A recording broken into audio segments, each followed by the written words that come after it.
আরজিকরের চিকিৎসককে খুন এবং ধর্ষণ কাণ্ডের রহস্যের জ্বর যেন কিছুতেই কাটতে চাইছে না। কারণ আরজিকর কাণ্ডের ইতিমধ্যেই 5 মাস অতিক্রান্ত, অবশেষে বিচার প্রক্রিয়া সমাপ্ত নিম্ন আদালতে এবং রায় দানও করেছেন নিম্ন আদালতের বিচারক অনির্বাণ দাস। 20 জানুয়ারি রায়দান হয়েছে আরজিকর কাণ্ডের। তবে রায়দান হলেও প্রশ্নচিহ্ন কিন্তু থেকে গেছে একাধিক। সেই প্রশ্নের উত্তর অধরা।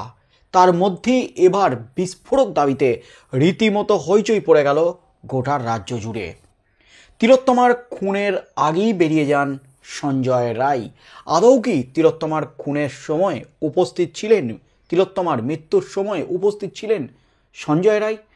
কারণ এবার যে তথ্য প্রকাশ্যে, তাতে যে বিস্ফোরক দাবি করা হয়েছে, সেখানে কিন্তু রীতিমতো চাঞ্চল্য ছড়িয়ে গেল। তিলোত্তমার মৃত্যুর আগেই বেরিয়ে গেছেন সঞ্জয় রায়, এমনই কিন্তু বিস্ফোরক দাবিতে রীতিমতো হইচই পড়ে গেল একেবারে গোটার রাজ্য জুড়ে। আরজিকর কাণ্ডের মেন এবং একমাত্র অপরাধী অভিযুক্ত সঞ্জয় রায়, এটা নিয়ে কিন্তু কোনো দ্বিমত নেই বিচারকের। কারণ সিবিআই যে সমস্ত তথ্য প্রমাণ তুলে ধরেছেন, 11 দফা যে এভিডেন্স তুলে ধরেছেন, যেখানে ডিজিটাল এভিডেন্স সহ যে মেন এভিডেন্স, যে জৈবিক এভিডেন্স মিলেছে, বায়োলজিক্যাল এভিডেন্স মিলেছে, সেখানে কিন্তু শিওর যে সঞ্জয় রায় সেখানে উপস্থিত ছিলেন।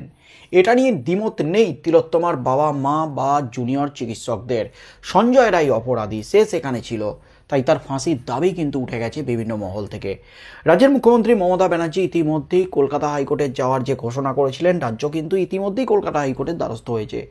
সিবিআই পাল্টা কলকাতা হাইকোর্টের দ্বারস্থ হয়েছে। সেই মামলায় কিন্তু উঠতে চলেছে আগামী সোমবার বিচারপতি দেবাংশু বসাকের ডিভিশন বেঞ্চে। আর সেই মামলা হাইকোর্টে ওঠার আগেই কিন্তু ফেটে গেল বড় সড় বোমা। এই মুহূর্তের সবচেয়ে বড় খবর, এবার কিন্তু তিলোত্তমার মৃত্যু নিয়ে একেবারে তোলপাড়। ঠিক কখন মৃত্যু হয়েছিল তরুণী চিকিৎসকের? সঞ্জয় রায় কি আদৌ ছিলেন সেই সময় আরজিকরে? আরজিকর হাসপাতালে ঠিক কোন সময় মৃত্যু ঘটেছিল সেই তরুণী চিকিৎসকের? আরজিকর মামলায় রায়দানের সময় এই প্রশ্নই নাকি অনেকটা ভাবিয়েছিল বিচারক অনির্বাণ দাসকে। তার রায়ে তিনি জানিয়েছিলেন, পাকস্থলীতে খাদ্যের বিশ্লেষণ করে এই নিয়ে জবাবের খোঁজ করেছিলেন বিচারক। রায়ের কপি অনুযায়ী চিকিৎসকের মৃত্যুর সম্ভাব্য সময়ের 15 মিনিট আগে ঘটনাস্থল থেকে বেরিয়ে গিয়েছিলেন সঞ্জয় রায়। আর সঞ্জয় রায় যদি বেরিয়ে যেয়ে থাকেন, তাহলে কে খুন করলো তিলোত্তমাকে? অর্থাৎ প্রশ্নচিহ্ন কিন্তু একাধিক রয়ে যাচ্ছে, রহস্য কিন্তু একাধিক রয়ে যাচ্ছে এই আরজিকর কাণ্ডে। রায়ের কপি থেকে জানা গেছে, শুনানির সময় আদালতে দাঁড়িয়ে চিকিৎসক অপূর্ব বিশ্বাস জানিয়েছেন, ময়না তদন্তে মৃতার পাকস্থলী থেকে 185 গ্রাম আংশিক হজম হওয়া খাবার মিলেছে। এই আবহে তিনি বিশ্লেষণ করে জানিয়েছিলেন, ময়না তদন্তের প্রায় 19 ঘন্টা আগে নির্যাতিতার মৃত্যু হয়ে থাকতে পারে।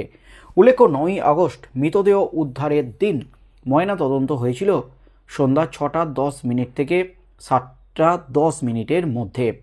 এই আবহে আদালতে তদন্তকারী বা ময়না তদন্তকারী চিকিৎসকদের বয়ান অনুযায়ী নির্যাতিতার মৃত্যু হয়ে থাকতে পারে 8ই আগস্ট রাত 11টার আশেপাশে। তবে সেই তরুণী চিকিৎসকের সঙ্গে ডিনার করা গোলাম আজম এবং অর্ক সেন দাবি করেছেন 11:30 নাগাদ তারা ডিনার শুরু করেছিলেন। এদিকে তাদের বয়ানেও মিল নেই। গোলাম দাবি করেছিল খাওয়া শেষ হয়েছিল 12:45 নাগাদ, আবার অর্ক দাবি করে ডিনার শেষ হয়েছিল 1:15। এ বিষয়ে দিল্লি এইমসের এক বিশেষজ্ঞ দাবি করেছেন, প্রথম গ্রাস মুখে দেওয়ার 10 মিনিট পর থেকেই পাকস্থলী ফাঁকা হওয়ার প্রক্রিয়া শুরু করে। এই আবহে বিশেষজ্ঞদের মতে স্বল্প পরিমাণ খাবার, মাঝারি খাবার এবং ভারী খাবার বার হতে সময় লাগে যথাক্রমে 1 ঘন্টা থেকে 2 ঘন্টা, 3 থেকে 4 ঘন্টা ও 5 থেকে 8 ঘন্টা। কার্বোহাইড্রেট পাকস্থলী থেকে দ্রুত বেরিয়ে যায়, তুলনায় প্রোটিন খাবার পাকস্থলী থেকে বেরোতে সময় লাগে বেশি, আর ফ্যাট বের হতে সবচেয়ে বেশি সময় লাগে। আর মিশ্র খাবার পুরোপুরি পাকস্থলী থেকে বের হতে সময় লাগে 4 থেকে 5 ঘন্টা। এই আবহে তরুণীর মৃত্যু হয়ে থাকতে পারে ভোর 4:45 থেকে 5:15 মধ্যে। এদিকে সিসিটিভি থেকে জানা গেছে, সঞ্জয় রায় সেদিন ভোর 4:03:31 সেখানে ঢুকেছিল। আর সঞ্জয় সেখান থেকে বেরিয়ে যায় 4:31:40 নাগাদ। এদিকে সঞ্জয় রায় দাবি করেছিলেন সে নাকি সেই সময়কালে এক রোগীকে খুঁজতে গিয়েছিল, তখন পুরুষ ওয়ার্ডে একটি বেডে শুয়েছিল সে। তবে নিজের দাবি প্রমাণ করতে কোনো সাক্ষী আদালতে পেশ করতে পারেনি সঞ্জয়ের আইনজীবী। এই আবহে তার সেই দাবি মেনে নেয়নি আদালত। এই আবহে সঞ্জয়কে দোষী সাব্যস্ত করা হয়। তবে সঞ্জয়কে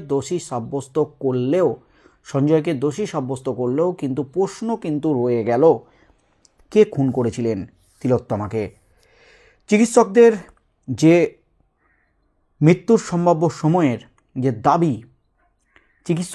দাবি, সম্ভাব্য সময়ের 15 মিনিট আগেই, অর্থাৎ তিলোত্তমার মৃত্যুর 15 মিনিট আগেই ঘটনাস্থল থেকে বেরিয়ে গিয়েছিল সঞ্জয় রায়। একেবারে চাঞ্চল্যকর দাবি।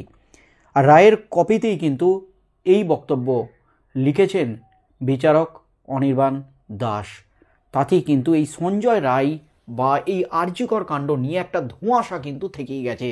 আর সেই ধোঁয়াশা থেকেই কিন্তু বিচারক অনির্বাণ দাস কৌশলে সঞ্জয় রায়ের ফাঁসির দাবি মানেননি। তিনি তার আমৃত্যু কারাদণ্ডের নির্দেশ দিয়েছিলেন। আর সেই কাণ্ড নিয়ে কিন্তু ইতিমধ্যেই হাইকোর্টে মামলা দায়ের হয়েছে।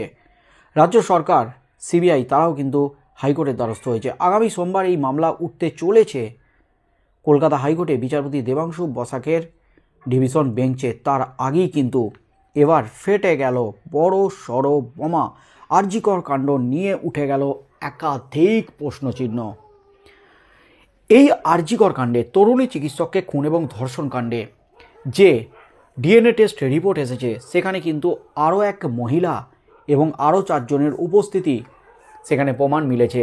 তিলোত্তমার বাবা তিনি কিন্তু স্পষ্ট করেছেন যে 4 জন চিকিৎসক তার মেয়ের সাথে ডিনার করেছিল এবং যে এক মহিলা, ঘনিষ্ঠ মহিলা তার সাথে ছিল, তাদের কেন হেফাজতে নিয়ে জেরা করা হয়নি। তাদের জেরা করলেই আসল সত্যিটা বেরিয়ে যাবে। তাদের হেফাজতে রেখে জেরা না করলে তারা কি আসল সত্যিটা বলবে? এমনই প্রশ্ন তুলেছিলেন নির্যাতিতা তরুণীর বাবা।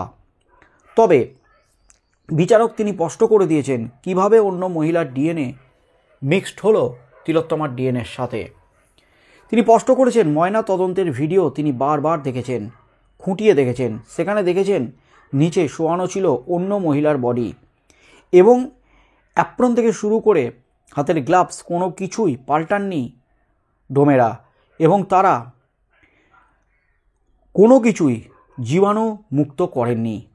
ছুরি কাঁচি কোনো কিছুই জীবাণুমুক্ত করেননি।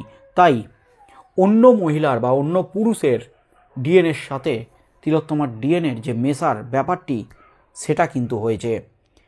এবং সিবিআইয়ের যে তথ্য প্রমাণ, সেখানে সঞ্জয় রায় একমাত্র অপরাধী, তার সাজা কিন্তু ঘোষণা করেছেন বিচারক। তবে যে প্রশ্নটা উঠে গেল, এই প্রশ্ন নিয়ে কি আগামী দিনে হাইকোর্টে কাটাছেঁড়া হতে চলেছে? বিচারক তার রায়ের কপিতে যে সমস্ত প্রশ্নগুলি তুলেছেন, সঞ্জয় রায় আদৌ কি মৃত্যুর সময় উপস্থিত ছিলেন আরজি করে? এই প্রশ্নের উত্তর কে দেবে? সিবিআই তদন্তে কি উঠে আসবে এই সমস্ত প্রশ্নের উত্তর? সিবিআই কি পারবে এই সমস্ত প্রশ্নের উত্তর বের করতে খুঁজে? কি হতে চলেছে আগামী দিনে? আগামী সোমবার কলকাতা হাইকোর্ট বিচারপতি দেবাংশু বসাকের ডিভিশন বেঞ্চ কী নির্দেশ দেয় এই আরজিকর কাণ্ডে?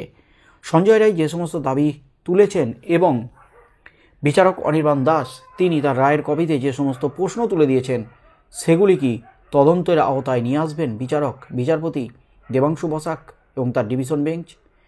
কি নির্দেশ দেন সিবিআইকে? কি হতে চলেছে সেদিকে চোখ থাকবে গোটা রাজ্যের।